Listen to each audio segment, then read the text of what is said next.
कितनी सही जानकारी देनी है, कितनी गलत जानकारी देनी है। गलत है कि सही है?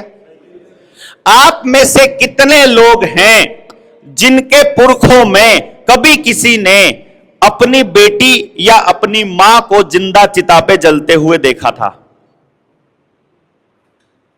नहीं।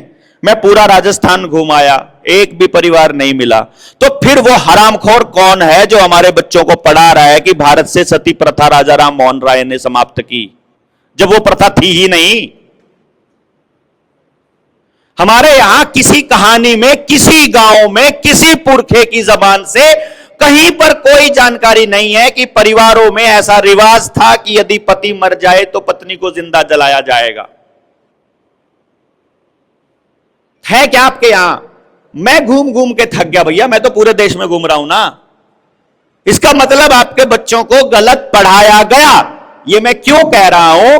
क्योंकि आपके बच्चों को यह भ्रम फैलाया जाएगा आपके बच्चों के दिमाग में कि आप पहले अशिक्षित लोग थे और हमने आपको शिक्षा दी। अंग्रेज यही कह रहे हैं ना कि तुम पहले गधे थे, हमने तुमको इंसान बनाया। वो ये कह रहे हैं। ठीक है, ये पढ़े लिखे लोगों का नाटक चलता है ऐसा। अब अगर हम लोग पहले अनपढ़ थे, आप में से किसी ने अपने गांव में ऐसा माहौल देखा है कि पूरे गांव में कोई भी बीमार ना होता हो और 100 साल से ऊपर जिंदा रहता हो? हाथ खड़ा करो, बताओ किसी ने देखा है क्या ऐसा माहौल?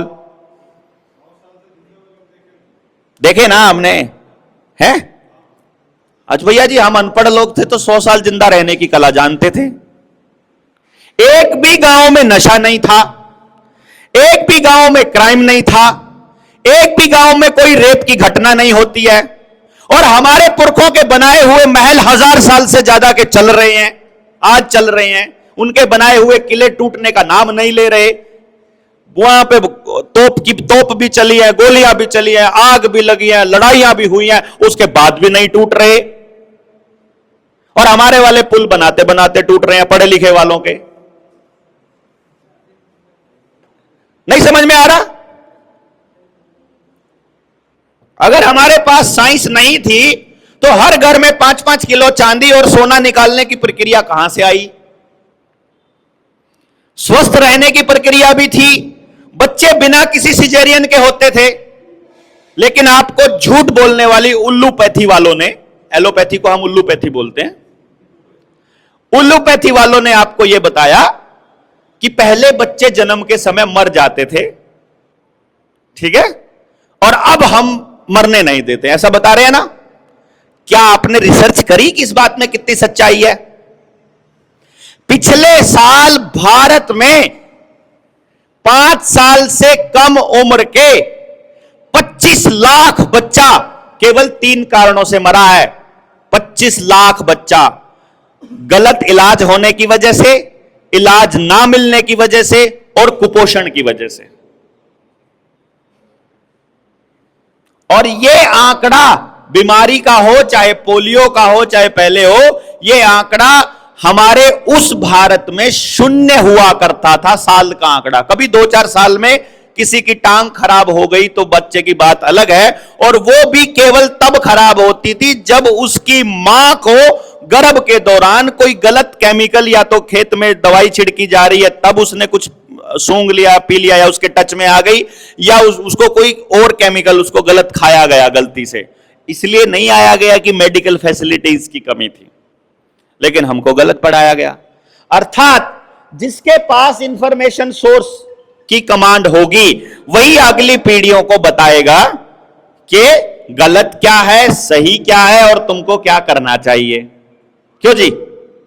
और मैंने डॉक्टर के एग्जाम्पल से आपको बताया कि डॉक्टर जिसको ज्यादा सैलरी मिलती होगी वो चाहेगा कि आप बीमार पड़ो, यानी जिसको फायदा होता होगा आपके बीमार होने से वो आपको बीमार रखना चाहेगा, और जिसको फायदा होता होगा आपके ठीक रहने से वो आपको ठीक रखना चाहेगा। गलत है कि सही है? जिसको फायदा होता होगा आपके कर्जदार रहने से वो आपको कर्जे पर कर्जा देता जाएगा, और जिसको फायदा होता होगा आपको कर्जे से मुक्त करने से वो आपको कर्ज मुक्त रखेगा। ये सब चीजें जुड़ी हुई हैं, हेल्थ भी, शिक्षा भी, न्याय भी, राजनीति भी, खेती भी, धर्म भी। क्यों जी? अब इसकी गहराई में जाने लगे तो पता चला कि सारे की सारी यूनिवर्सिटीज का सिलेबस तैयार करने का काम, सीबीएसई को करिकुलम देने का काम, और दूसरी जगह पर किताबें छपवाने और पूरे दुनिया की प्रिंटिंग प्रेसेस का कंट्रोल करने का काम और सारे अखबारों के मालिकाना हक रखने का काम एक ही फाउंडेशन कर रही है, जिसका नाम है रॉकफेलर फाउंडेशन। पूरी दुनिया की यूनिवर्सिटीज की पढ़ाई रॉकफेलर फाउंडेशन से हो रही है। बाद में पता चलता है उसी रॉकफेलर फाउंडेशन ने यूनाइटेड नेशंस में एक अलग ब्रांच बनाई जिसका नाम रखा वर्ल्ड हेल्थ ऑर्गेनाइजेशन, जिसकी शॉर्ट फॉर्म WHO है। आप लोग हेल्थ बोलते होंगे, मैं हेल्थ बोलता हूं।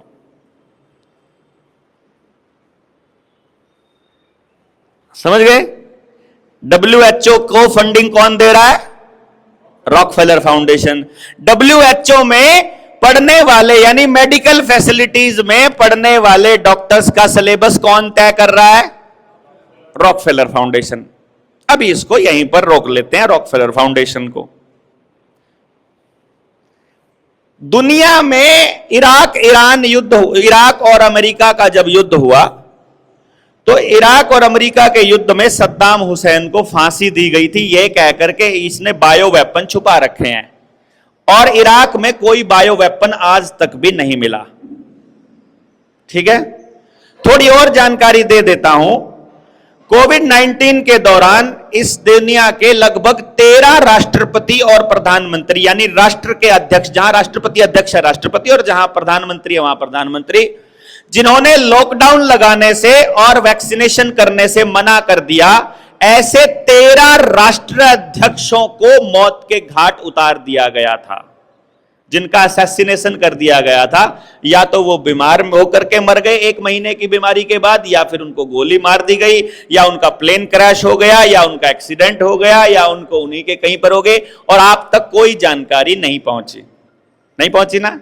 और जो नए राष्ट्राध्यक्ष बने उन्होंने फिर लॉकडाउन भी लगाया और वैक्सीनेशन मैंडेट भी किया।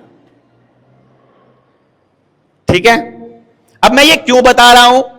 ये मैं इसलिए बता रहा हूं कि जब अमेरिका और इराक का युद्ध हुआ और सद्दाम हुसैन को गिरफ्तार कर लिया गया, तो अमेरिका ने इराक के सारे तेल के कुओं के ऊपर कब्जा कर लिया और उसमें से 70% तेल के कुओं का मालिकाना हक एक कंपनी के पास चला गया, एक ही कंपनी के पास। जैसे आजकल सारा एनर्जी और सारा तेल अडानी बेच रहा है ना, उसी तरह से वहां पर सारा का सारा तेल एक ही कंपनी के पास चला गया, जिसका नाम था रॉकफेलर फाउंडेशन। अब आप सुबह बाइक पे किक मारते हो, कार सेल्फ मारते हो, तो किसको पैसा जाता है? रॉकफेलर फाउंडेशन को जाता है। अब फिर क्या हुआ? कच्चे तेल का शोधन करने की जो टेक्नोलॉजी है, उस टेक्नोलॉजी का पेटेंट भी रॉकफेलर फाउंडेशन के पास है। तो अगर रिलायंस भी अगर कच्चा तेल शोधन करता है तो भी एक हिस्सा किसको जाता है? रॉकफेलर फाउंडेशन को। कच्चे तेल का शोधन करने के बाद नेचुरल गैस बनती है।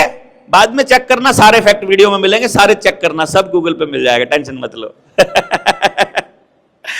ठीक है ना? उसके बाद क्योंकि रिसर्च के लिए गहरा जाना पड़ेगा, फिर अगले फैक्ट मिस हो जाएंगे। वीडियो तो मिल ही जाएगी, सारे एक एक करके नोट कर लेना। तेल के शोधन के बाद जो फ्रैक्शनल डिस्टिलेशन प्रोसेस है, जिसके थ्रू बनता है, पहले गैस बनती है नेचुरल गैस, जिसको आप CNG के नाम से जानते हैं।